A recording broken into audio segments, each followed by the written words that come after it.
Hello everyone. Today I am going to explain a new topic, air conditioning system. Okay. See what do you mean by air conditioning system? See, in generally air conditioning means what? Cooling of air in order to provide human comfort. That is what we call as air conditioning system. Okay. In particularly air conditioning means what? Providing a cool comfort indoor atmosphere by cooling, humidifying or dehumidifying, cleaning and recirculating the surrounding air, what we call as air conditioning system. Okay, see, there are two types of air conditioning systems are there. One is comfort air conditioning, another one industrial air conditioning system. Okay, see, in case of comfort air conditioning, you are artificially cooling the air, means what? Man-made cooling of air and conditioning it to provide a maximum comfort to human beings.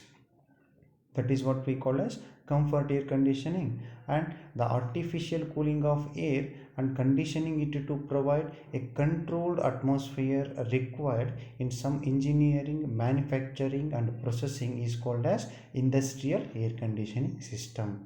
Okay, so in case of comfort air conditioning, the main purpose is to what? To provide human comfort. But in case of industrial air conditioning system, you are cooling the air for industrial purposes. Okay, and next one, room air conditioner and principle of air conditioning system. Okay, see what is the principle of that is air conditioning system. See here, in case of an air conditioning system, what will happen? It draws or it sucks the air from the indoor space which has to be cooled, and it cools that air by refrigeration principles, and it discharges back the same cooled air to the space which has to be cooled. That is what we call, that is the principle of air conditioning. See, always you have to place the air conditioning system on the window sill such that the evaporator part should be inside the room and the condenser part it should be outside the room. Okay, now the parts of the air conditioning system. See, air conditioning system, it consists of a number of parts. The first part is what? The condenser part, which consists of condenser tubes, and this is the evaporator part, which consists of evaporator tubes. And see, the evaporator and the condenser, they are connected by using a one capillary tube. Okay, and see, the evaporator is again connected to the compressor at the suction side, and delivery side of the compressor is again connected to the condenser part. See, there are two types of fans are used in case of air conditioning system. One is what? The evaporator fan, which is connected to the evaporator. Another one is what? The condenser fan, which is connected to the condenser. And both these two, that is fans, they are operated by using a motor. Okay, now see, at the end of this condenser, you are having a liquid refrigerant which is at a high pressure and atmospheric temperature. You remember this condition. Afterwards or at the end, I will tell you how you get this liquid refrigerant which is at a high pressure and atmospheric temperature. Okay, when the liquid refrigerant which is at a high pressure atmospheric temperature, when it passes through this capillary tube, expansion will take place. Okay, and you know that if expansion takes place, what will happen? The pressure and temperature will be decreases. Okay, now the refrigerant which is in a liquid state and which is having a low pressure and a low temperature, now they are moved to the evaporator tubes. Okay, now what will happen? See, the evaporator fan, it draws the air inside the room, and it directs that air to move on these evaporator tubes. See, inside this evaporator tubes, what is present? That is the liquid refrigerant which is at a low pressure and low temperature. Okay, now this liquid, it absorbs the heat from the air and it converts into a vapor.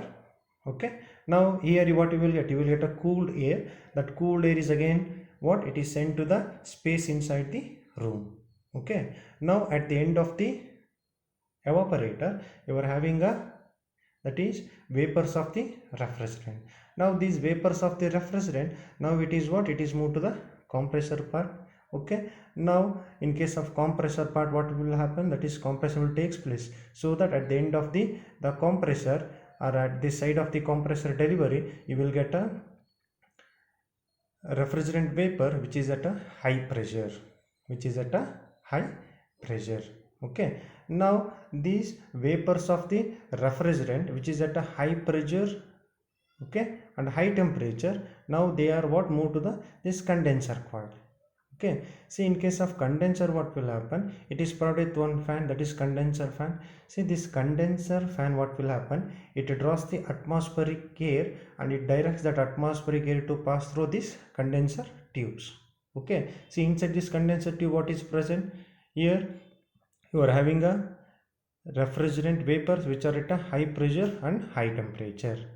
Okay, see, the air which is moves on its condenser tubes, it absorbs the heat from the vapors, so that the vapors changes its phase from vapor to liquid. So at the end of the condenser, you are having a liquid refrigerant which is at a high pressure and atmospheric temperature.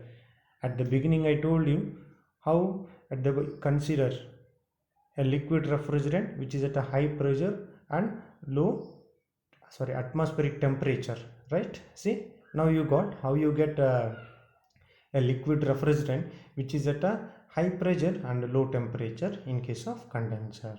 Okay, now the process is what is continuous. Now again that high pressure, atmospheric temperature, liquid refrigerant, now again it is passed to that is capillary tube. Here expansion takes place, so the pressure and temperature will be decreases. Okay, now at the end of the capillary tube we will get a liquid refrigerant which is at a low pressure and low temperature. Now they are placed in this evaporator coil tube. Here the evaporator fan draws the air from this space and it moves that air in the this evaporator coil tube, so that by absorbing heat, this evaporator, by absorbing heat, the refrigerant which is inside this evaporator, it changes its phase from what, liquid to vapor, and this cooled air is again what, it is what, sent to the space inside the room, and again these vapors of the refrigerant, it is passed to the compressor, and after that you will get a what, you will get a high pressure, high temperature, that is refrigerant vapors, it is again connected to the what, it is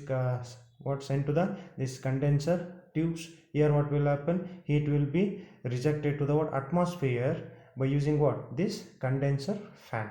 Okay, this condenser fan sucks the atmospheric air and it directs that air to flow on this condenser tubes. Okay, at the end of the condenser you will get again a liquid refrigerant which is at a high pressure and low temperature, and the process is what, it is continuous.